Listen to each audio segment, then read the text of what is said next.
Welcome to Wayne's Old Time Radio Page channel. I'm Wayne, your host. These programs are brought to you by support of our listeners. You can give your support at Patreon or PayPal, either one. There's clickable links in the description below. Thanks for your support and enjoy the shows. If you'd like for me to get you a shout out, there's a link to PayPal in the description below. Leave us a donation. We'll get it up here for you. Just tell us who you want it to. You, a friend, a girlfriend, a wife, spouse, whatever. And we'll get it up here. Listen while the makers of Rexall drug products and 10,000 independent Rexall family druggists bring you Dick Powell as Richard Diamond, private detective.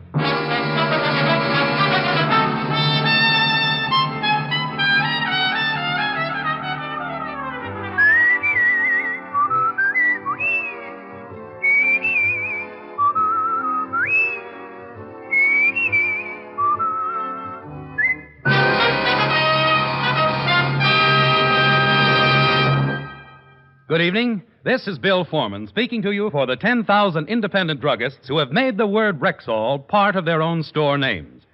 They've done that because they recommend and sell the 2,000 or more drug products made by the Rexall Drug Company.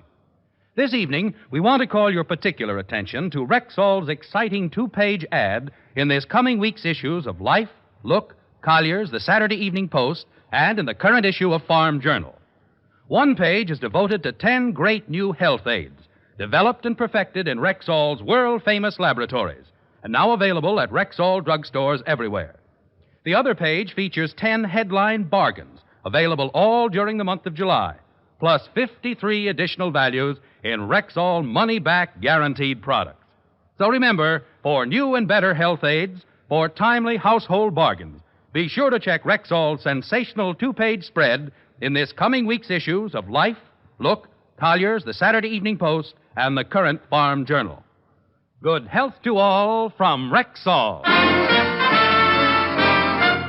Now, your Rexall family druggist brings you a transcribed half hour with Richard Diamond, private detective, starring Dick Powell.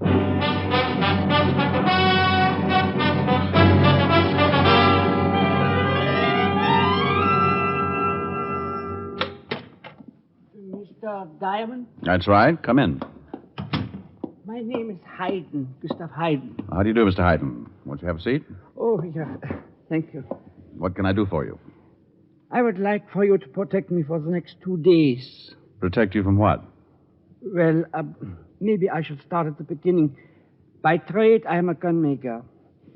Before I was fortunate to come to this country, I worked in German. Do you mind if I smoke? Go right ahead. He pulled out a very old hand-carved pipe and stuffed it into a worn leather pouch. He was a little man, a few inches over 5 feet. I guessed his age to be somewhere in the 60s. He talked of his home in Germany before Hitler had moved in with the stormtroopers. He told me about his wife and how she had died in a prison camp because she was anti-Nazi. They allowed me to work because I was making a very advanced rifle, and Adolf could use such a rifle. But when they took my wife, I destroyed my blueprints and was myself interned in another prison camp. They tried to beat my secret out of me. I lived, somehow.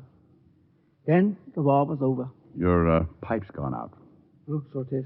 I hope I'm not boring you, Mr. Diamond. Well, not at all, no. I have a sister, Anna. I sent her to America before the trouble came. She's a widow and has one son. Perhaps you have heard of her son, Mr. Diamond, William Ehrlich? No, I can't say that I have. Well, you will. He's a lawyer. Someday he will be a very big lawyer. You said you wanted me to protect you, Mr. Hyden. Yeah. My sister, with the help of William, arranged for me to come to the United States. I was quite ill when I arrived, and they sent me to their summer cabin in the Catskills. I soon was better and took great pleasure in this place, so they have allowed me to stay at the cabin and make it my home. See. Willie even made for me a complete workshop at my disposal, and in the last 2 years, I've occupied myself with my old trade. Making guns? Yeah. I have finally produced my new rifle, Mr. Diamond, and someone has tried to steal it. Well, if somebody's trying to steal it, you should go to the FBI or the police. I think of that, Mr. Diamond, but it would involve my sister and her son. I'm not sure how good this rifle is until after I test it. And I don't wish to have my family involved unless the rifle is a good one. Have you any idea who might have tried to steal it? No. How long do you want protection? Only for 2 days while I test the gun. And then I want somebody to go with me to the right people, so I may show the rifle to them. Well, I charge $100 a day in expenses, Mr. Hyden. I have no money, only what Billy gives to me each month for living costs. But if you will take a chance with me, Mr. Diamond, that the rifle is a success, I will see you are well rewarded. And if the government doesn't want the rifle? Then, like myself, I'll have lost such your time and effort. Where's the rifle now? In my shop in the Catskills. Well, if somebody's already tried to steal it, aren't you taking a big chance? Oh, that's a caretaker, sir. My nephew hired him when I moved in. Where was the caretaker when the attempt was made to steal the rifle? We were both asleep. I heard a noise in the shop and went out to see. Albert, that's the caretaker, heard it also. We both got to the shop about the same time. Whoever it was, we must have frightened him away, but someone had been there. The window was open, and much of my equipment had been moved. All right, Mr. Hyden, I'll gamble with you. Oh, thank you, Mr. Diamond, thank you. I'm going to see my sister now, but I will meet you at the ticket window 11, Grand Central Station, at 8 o'clock.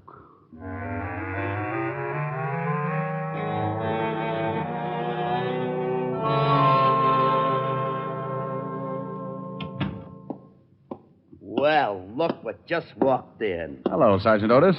You're looking exceptionally well this afternoon. Had a haircut, didn't you? Yeah, how's it look? Doesn't it confuse you, Barbara, working on two heads at once? Oh. No. Hello, Walt. Well, good afternoon, Mr. Diamond. Why don't you do me a favor, Fatty? Rick, I've thought of everything. There's no way I can get rid of Otis and make it look like suicide. Then do me another favor. All right.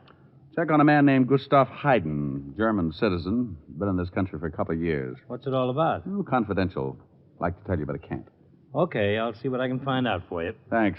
I've got to take a little trip tonight around 8. I'll be at home if you come up with anything.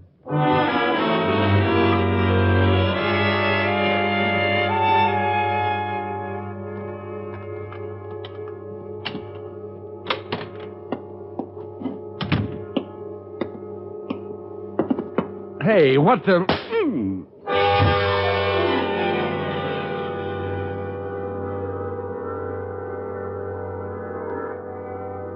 That's Diamond, all right. Pick him up and drag him over to the bed. Sure. Okay. Put him up on the bed. A heavy son of a gun. Wake him up. Come on. Come on, wake up. Here's some water.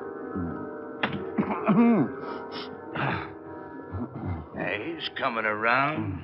Yeah, he's with us. Okay. Now, don't try to get up or we'll have to belt you again. Oh, what's this all about? We want the plans. Oh, you do, huh?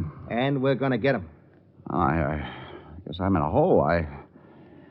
I don't give you the plans. You work me over. Believe me, I hate to mention it, but I haven't got them. Take off your coat, Max. Sure. Go over and turn on that radio. Right. Now, look, I told you Yeah, that... I know. You don't have the plans. I don't even know what you're talking about. And remember, friends, there's a federal excise tax to pay on all television. Get some music. So buy now and... Turn it up. Okay, come here. You want me to take over? Yeah. I'll keep the gun on him. Oh, why, you dirty... Lie down. Go on. Work on these ribs. Okay. Hey. You better tell us. Oh, you knuckleheads. I can't tell you if I don't know. Oh, he's sure stubborn. Hold it. Not a noise out of you, Diamond. Blue eyes, come on, open up. Who is it, Diamond? It's my brother-in-law. Come on, Diamond, get out of the sack. I got something for If you don't want him to get hurt, get rid of him. But he's got something for me. Well, get it and tell him to beat it. Go on over to the door, but don't let him in. I'll be right behind you. Okay. Well, it's about time.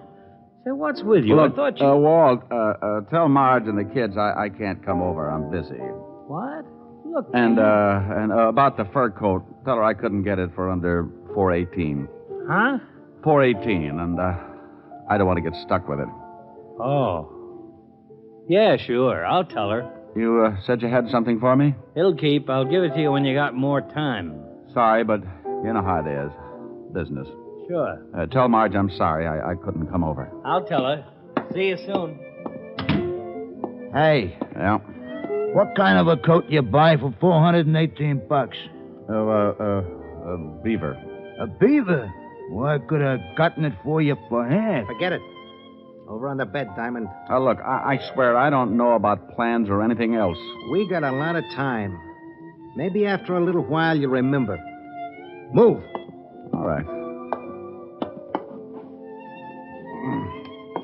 Now, let's see. Where was I? Oh, yeah. Come on, Diamond. The plans the little guy gave you. Sorry, I wish I could help. We know the guy came to your office an hour ago. If he didn't give you the plans, he told you where they are. I had one customer in the office today. Yeah, and what did he want? Max, Look. It wasn't anything about plans. what was it? Again, Max.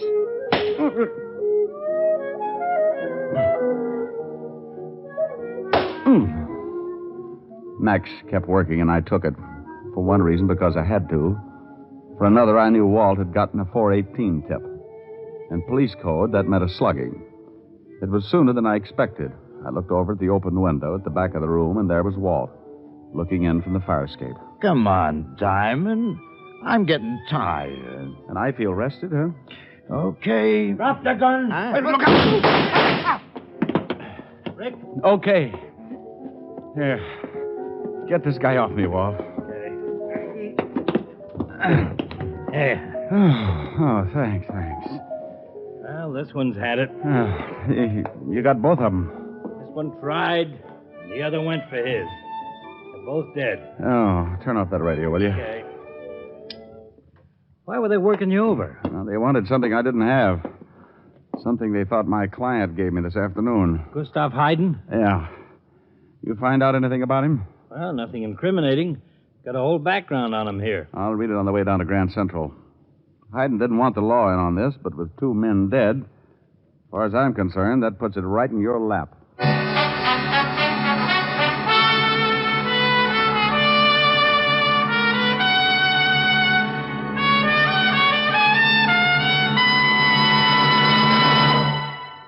This coming week's issues of Life, Look, Collier's, the Saturday Evening Post, and the Current Farm Journal carry an important 2-page Rexall ad.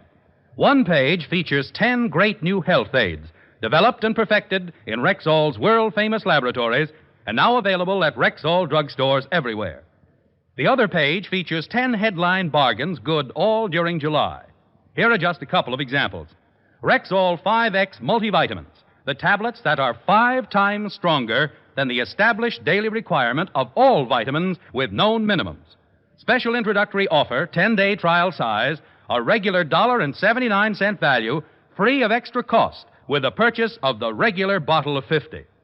Stag brushless shave cream, regular 50-cent jumbo tube, now only 25 cents, exactly half price. So remember, for new and finer health aids, for bigger and better bargains, be sure to check Rexall's sensational 2-page ad in this coming week's issues of Life, Look, Collier's, the Saturday Evening Post, and the Current Farm Journal. And now back to tonight's adventure with Richard Diamond, Private Detective, starring Dick Powell.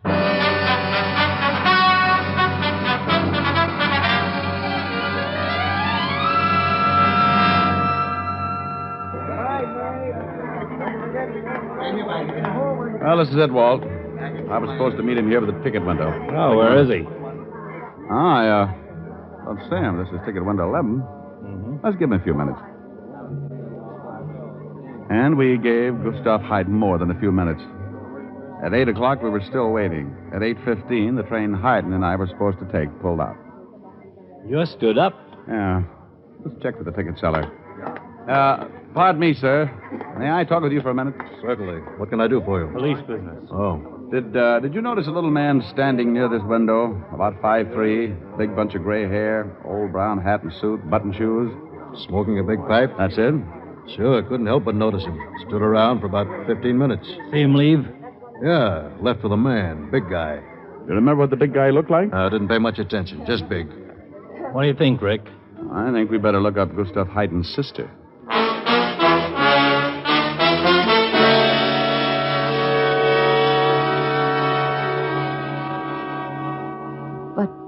What is this all about, Lieutenant? Gustave left for the train station an hour ago. He was going back to the mountains. Now, it's nothing to be alarmed about, Mrs. Ehrlich. He just didn't take the train. Are you certain? We checked. But I still don't understand. Mr. Diamond, what is your interest in my brother? Well, he retained me this morning to protect him. To protect him? Protect him from what? Well, Mr. Ehrlich, he said someone was trying to steal a new rifle he was developing. A new rifle? A gun he started designing a long time ago in Germany. He never told us anything about it. Well, I don't believe he wanted to involve you until it was all finished and tested. If it was a success, he was going to turn it over to the government. He certainly kept it a secret. I helped him fix up a workshop, but I just thought it was to keep him occupied. An old man, you know, wanted to keep him busy. And Mr. Diamond, you think something's happened to him because of this rifle? Well, maybe not. But if you hear from him, please contact Lieutenant Levinson at the 5th Precinct Police Station.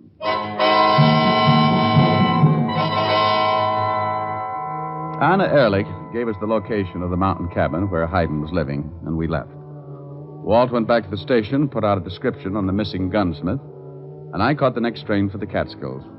It was morning when I climbed off the train and hired an old car to take me the 5 miles back into the woods.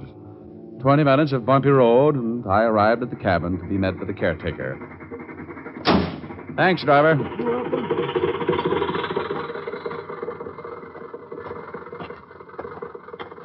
You want something? Oh, yes, Mr. Hyden. What did you want him for? He's here. Well, didn't you think he'd be? I'd like to talk to him, please. I don't know. He's in kind of a strange mood. Came in about 4 this morning, acting like he'd seen a... Albert, Yeah, Mr. Hyden. show the gentleman in. Yes, sir. That will be all, Albert. Yes, sir. Well, Mr. Diamond, what are you doing here? I saw your sister. You talked with my sister? That's right. Your face is bruised. 2 men beat me up. Mr. Diamond, I did not meet you at the station because I changed my mind. I am so sorry you made this long trip, but I have no need for your service. No? What changed your mind? I decided not to go on. Who was the man you left the station with, the big man? The ticket agent saw you. Oh, he must have made a mistake. This is police business now, Mr. Hyden. Please leave. I can't. I want to know what this is all about. Please, I can't tell you. I'd like to see your rifle, Mr. Hyden. Mr. Diamond, I don't care what has happened. I cannot allow you. Mr. Hyden, you might as well cooperate. If I leave here, I'll leave with you. Oh, no. You don't know what it would mean. Look, the 2 men who beat me up are dead. There's a dragnet out for you. Now, if you want me to help, maybe I can do you some good. It's up to you. I must think. Okay. But while you're thinking, I'd like to see that rifle. Of course. I keep it locked in this closet. All that's left is to test it. Beautiful. I'd like to fire it. I have decided to tell you everything, Mr. Diamond. And I'm glad. You were right about the big man I was leaving the station with. He warned me to forget my dealings with you and not to call in the police. Then he drove me here and demanded the rifle and the plans. I told him the rifle was not nearly finished, but I gave him a set of blueprints and he left. Then they've got the plans? They have some plans. I expected something like this, and I drew up several sets of blueprints that will be no good to anyone. But I don't know what to do now. My sister and her son are in danger. The first thing we've got to do is get hold of Lieutenant Levinson and tell him I found you. He'll give your family an armed guard if necessary. But we don't know who these men are, who they're working for. You can't guard my sister and nephew forever. That's a matter for the FBI. We've got 2 dead bodies to identify. They might give us a lead. Oh, somebody just drove up. We can see from this window. You know the car? Well, it looks like Willy's car. Oh, it is your nephew. Oh, why did he come here? Billy! Oh, Uncle Gustov, we've been worried sick. We couldn't wait to hear from Mr. Diamond, so I drove up. Mother's beside herself. Oh, sorry, Billy. I should have notified Mr. you. Diamond said you left the station with a man. We'll tell you all about it on the way back, Alec. I've got to put in a call to the lieutenant and tell him to call off the dogs. The telephone is in the other room, Mr. Diamond. Thanks. I'm sorry to make all this trouble, Billy. I couldn't do anything else. What's this all about? Mr. Diamond mentioned something about a new rifle. I was going to tell you, but I wanted to wait until I was certain of its performance. But you certainly should have told me. I could have helped. So was it, but if the Hello? rifle was no good, it would harm your career. Hello, operator. Uncle Gustov, you think that would have made Operator. What have to me, after all you and Anna have done for me? Oh, Mr. Diamond. Hey, the phone's dead. What? We've never had any trouble with it before. That's what I was afraid of. Where's that caretaker? He was here a moment ago. Albert! Albert! Yes, sir. The phone's dead, Albert. Well, it was working all right a little while ago. I called the store and ordered some groceries. Come on, you're going to show us those phone lines.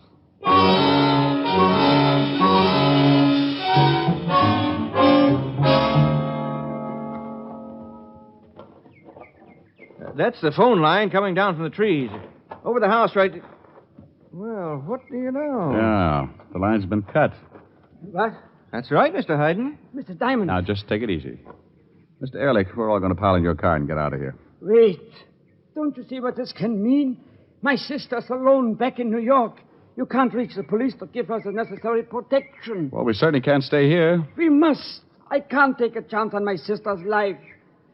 I will give them the rifle and the plans. Oh, don't be ridiculous. If you give it to them, you don't think they're going to let you live, or for that matter, let any one of us get out of here alive. I'm an old man. It doesn't matter. Sorry. We're all getting into that car. No, Mr. Diamond. I cannot. Wait a minute, Diamond. In a way, he's right. My mother's life is important also. I can appreciate that, Mr. Ehrlich, but we're only presuming she might be in danger. We know that your uncle is, and that rifle's too important. I won't leave. Well, I'm afraid you'll have to, and I wouldn't like to use force. Now, come on. All of you get in that car. Wait just a minute, Mr. Diamond. No one's leaving this cabin. Look, Ehrlich. You look. Really? You don't have to use a gun. I'm afraid I do, Uncle. But you can't. Shut up and get over there with Mr. Diamond. Really? Shut up, you old fool. Get over there. You better do as he says. But I don't understand. It's not too hard to figure out. Albert, Yeah? go and get that rifle. Well, now, wait a minute. Go and get the rifle. Look, I'm the man you've been expecting. You? Of course. Do you think I would have hired you as caretaker unless I knew you were working with us? Now go bring that rifle. Yes, sir. Really? You are behind all this? Oh, now, don't be so naive, Uncle. I've been with the party for years. The party? Certainly. You didn't think we were a bunch of thugs, did you? There's a difference? That's all right, Diamond. Enjoy yourself. You don't have too long. I simply can't believe it. And Anna? Mother knows nothing about it. She couldn't understand.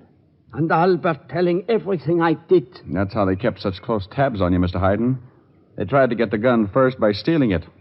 When you came to my office, they thought you'd given me the plans and sent two of their strong arms to beat it out of me. That didn't pay off, so they had you picked up at the station. You gave the big man the wrong plans, and up came your sweet little nephew. But why didn't Albert just steal it? He could have many times.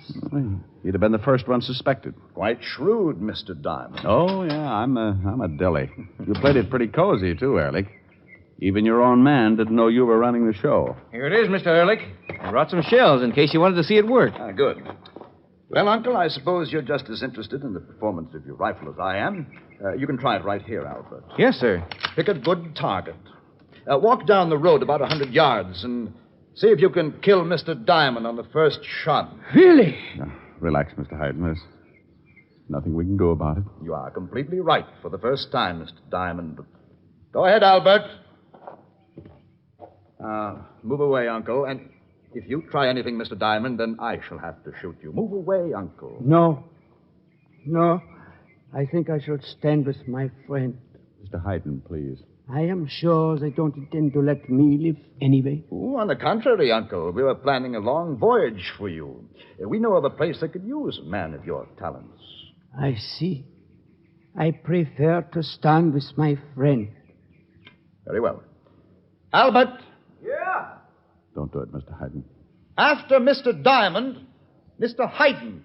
Both of them? First, Mr. Diamond, then my uncle. Okay. It's good enough. No, move farther down. I want my uncle to see how good his gun really is. Okay. But the first couple of shots might be off. This thing hasn't been zeroed in yet. Mr. Hyden, please get out of the way. Is it all right if I smoke my pipe? Oh, certainly. There's nothing like a good pipe and good tobacco. Did you ever see Germany before the war, Mr. Diamond? No. In the spring, beautiful. I used to take long walks and smoke my pipe. I can't complain. I have some wonderful memories. Did you ever see Hell's Kitchen in the middle of the summer? No. Stinks. It's okay. Well, Mr. Diamond? Get it over with. That's fine. All right, Albert. I hope to talk with you again, Mr. Diamond. Someplace. You're a nice guy, Gus. Mr. Diamond. Is he dead? Oh, I don't know. I'm still too scared to find out. You're scared? I didn't know whether I could hit him or not. You made a fine rifle, Mr. Hyden. Mr. Diamond, he shot Willie.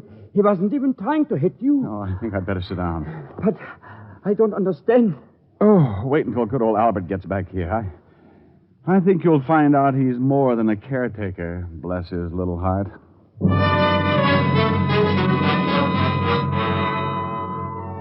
And good old Albert was a little more than a caretaker. His real name was Baxter, special agent for the FBI, working for the past 6 years as undercover man inside Ehrlich's organization. The last time I saw Gus, the government had accepted his rifle. He was smiling and smoking his old pipe. We talked for a long time, just like he had hoped we would.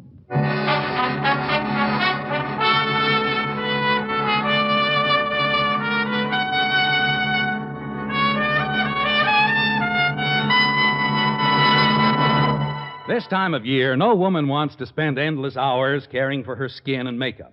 Since you want the finest beauty care in the least time and with no nonsense about it, why not try the new Ann Delafield Cosmetics? Designed expressly for the busy modern woman, they give you the most for your cosmetic dollar and save time as well. There are no endless bottles and jars, no endless creams for different corners of your face and neck. Just one fine cream, the Ann Delafield All-Purpose Deep Cream. A day cream, cleansing cream, night cream. All creams in one. There are vitamins, too, for true beauty from within, and other lovely makeup aids tailor-made for you. Look for the fine Ann Delafield Cosmetics at Rexall drugstores everywhere. Good health to all from Rexall.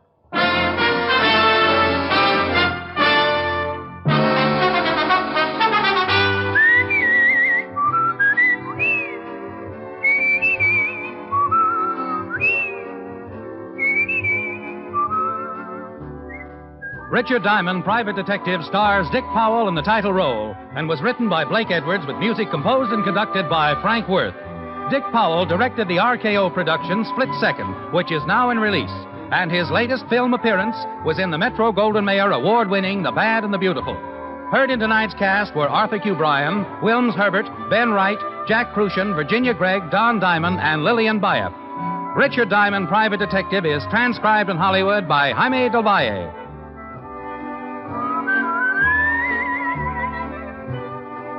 This is Bill Foreman inviting you to be with us next Sunday at this time when Rexall Drug Products again bring you Dick Powell as Richard Diamond, Private Detective.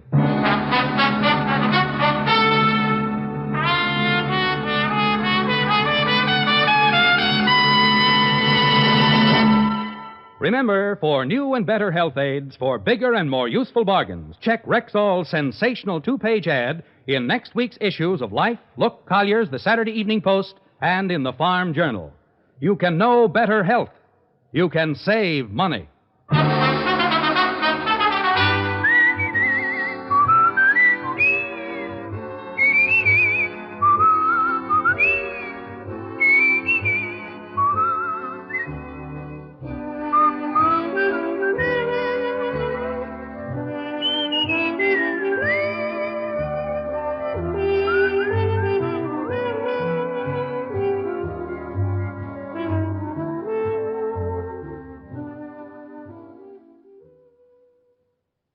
These programs are brought to you by support of our listeners. You can give your support at Patreon or PayPal, either one.